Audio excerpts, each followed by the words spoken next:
Obviously, we've seen stories like this on, nature documentaries, Richard Attenborough and stuff like that. But what was it that made you settle on this particular landscape and Athena as a character, shall we say, for your film? I mean, I think Athena's this magnificent tusker elephant. I mean, it took 18 months to find her and her family. And we came across her. In fact, we'd been out scouting for hours. We'd doing it day in, day out for weeks and weeks. And we drove back into camp one day, and our camp cook came up and said, "Look, come with me." And we followed him behind the kitchen tent, and there, underneath this lovely sort of spreading acacia tree, was this herd of elephants. And we said, "Yes." And then he said, "Shh." Anyway, eventually the matriarch turned her head, and she had these beautiful sweeping tusks. And then we could see the family behind her made up of exactly the right sort of, all the characters, the little Wei Wei and Mimi and Marla.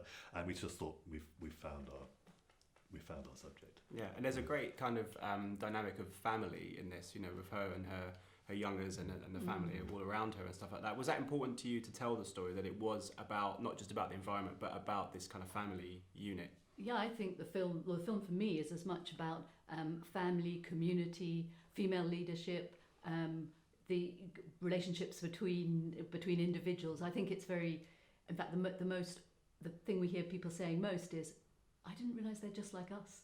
So it's almost as if you could be telling a human story.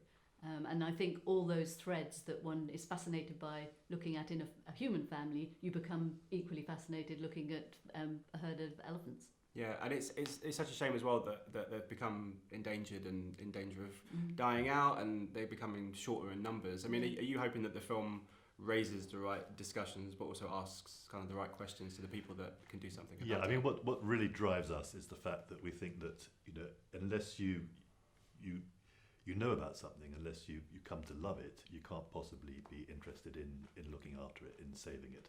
And so the whole sort of thrust of this film is to just generate awareness about elephants, because if you fall in love with them, then I think they are such an amazing species. They support so much, not just themselves, but there's a whole ecosystem, all the sort of smaller characters which we film, which go around them. And I think elephants are such an important part of the African wildlife diaspora. So it's about trying to generate that awareness and getting people to fall in love with elephants, and then be moved to want to share the planet with them. Yeah, and obviously I can imagine this was quite a task over the years. Does this take a lot of an endurance of patience, if you like, to get the stuff that you want, but also to kind of stay in their world and maybe pick up stuff that you weren't expecting that you would get?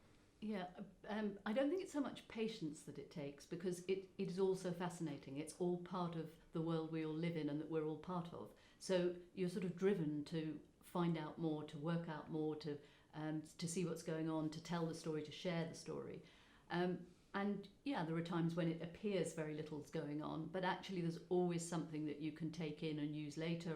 And we were certainly not filming all the time, but it's really that accumulated observation and knowledge that allows us to then get ahead of the moment when it happens, or to unearth a story that you might not think of bringing into a film like this. Yeah, I think obviously it's a great landscape. I can imagine, as you said there, the kind of smaller moments are probably the most pertinent ones that you get. When you put it together, you thought, "Oh wow, it's great that we stayed and we got this very quiet moment, which seems quite uneventful, but is very, very eventful." And some moments, like for example the bullfrog mating, which goes past in a flash, but that actually, that happened once in 4 years.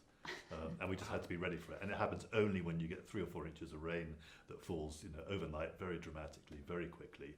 And then these frogs come up and they mate within hours. And then after that, they just go back to eating everything. And you've just got to be there ready for it and capture it when it happens. Yeah, and also, the technology is such now that you can present these amazing images.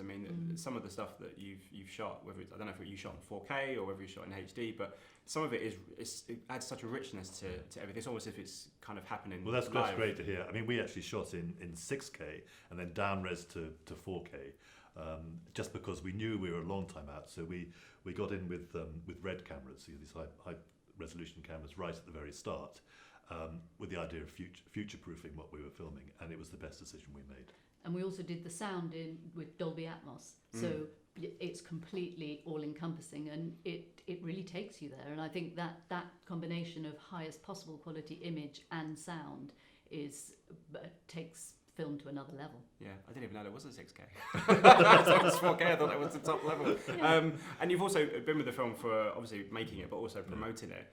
Has it been rewarding that you've taken it around the world, and obviously going to take it around the world some more, to not just raise awareness for the film, but also to raise awareness in different countries about this story and these people and what is happening? I think it's amazing to be able to feel you're taking a film around that people are responding to on an emotional level, and then that it has a purpose beyond being a film, that it could actually make a difference. It could help change hearts and minds and make sure we share this planet with elephants, forever. Yeah, absolutely. And just as a final question, obviously you've got the great Chiwetel Ejiofor narrating, who's got this very distinctive voice and lends himself great to this, and also great to play Scar in The Lion King. What was it about him? Because he has this voice that you kind of always want to, you're listening very intently to what he has to do. Was that what kind of sold you on him? We wanted a really rich storytelling voice. We wanted a voice that would make you feel like it could say, come and sit by the fire with me and I'm going to tell you a story. And his voice just seemed perfect for that. And, indeed for us it was. And I think that's really why there was very little choice for us. He was the man. Yeah, he adds such a depth to everything. Guys, congratulations on the film again. Thank you so much for your time. Thank you. Pleasure.